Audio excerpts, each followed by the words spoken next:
కూడా మన రాష్ట్రం మొదటి స్థానంలో ఉంది.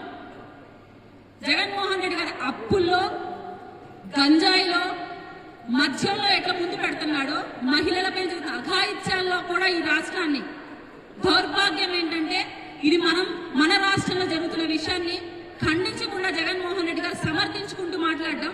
ఎస్పెషల్లీ మనం గమనిస్తే 55% మహిళల పైన గత ప్రభుత్వంలో కన్నా ఈ ప్రభుత్వంలో దాడులు పెరిగాయి. విత్ ప్రూఫ్స్ మేము మాట్లాడుతున్నాం. జగన్మోహన్ రెడ్డి గారు రాష్ట్రంలో పెరిగిన మహిళల పైన దాడులు చూస్తే 78,000 పైచిలుకు. And one more thing, Pawan Kalyan గారు రైజ్ చేసిన ఇష్యూ, మహిళా మూర్తులు మిస్ అవుతున్నారు. దగ్గర 43,340 మంది రాష్ట్రంలో మిస్ అవుతున్నారు. దీనికోసం మీరేమైనా ఎంక్వైరీ వేస్తున్నారా? ఏదైనా టీంలు పనిచేస్తున్నారా? గతంలో మనం చూస్తే 7,584 మంది మిస్ అయితే 2018లో, అట్ ప్రెజెంట్ మీరు చూస్తే 13,114 మంది మిస్ అయి ఉన్నారు. ఈ శాతంలో కూడా ఏపీ 75% పెరుగున్నది.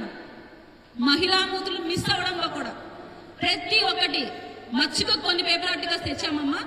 ప్రతి ఒక్కరు గమనించాల్సింది ఏంటంటే, వివస్తులను చేసి కళ్ళలో కారం పూసి కాళ్ళు చేతులు కట్టి అతి కిరాతకంగా వైసీపీ పేటీఎం కార్యకర్తలు అని చెప్పాలో, లేకుంటే వైసీపీ మద్దతుదారులు అని చెప్పాలో, ఇంత కిరాతకంగా అమానుషంగా ఆడబిడ్డలను అత్యాచారానికి పాల్పడుతున్నారు.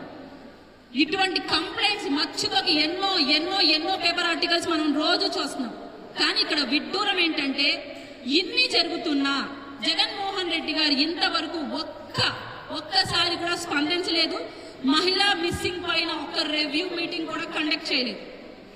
అండ్ మహిళా కమిషన్ చైర్పర్సన్ వాసిరెడ్డి పద్మా గారు, గొప్ప ఉన్నత భావాలు కలిగిన వ్యక్తిని చెప్పుకుంటున్న వాసిరెడ్డి పద్మా గారు ఇంతవరకు ఈ మహిళా మూర్తుల పక్షాన ఒక్క రోజన్నా ఈ దాడుల పైన, లేదు ఈ మిస్సింగ్ పైన, ఆడబిడ్డల్ని అన్యాయంగా వ్యభిచార కూపాలు దించుతున్న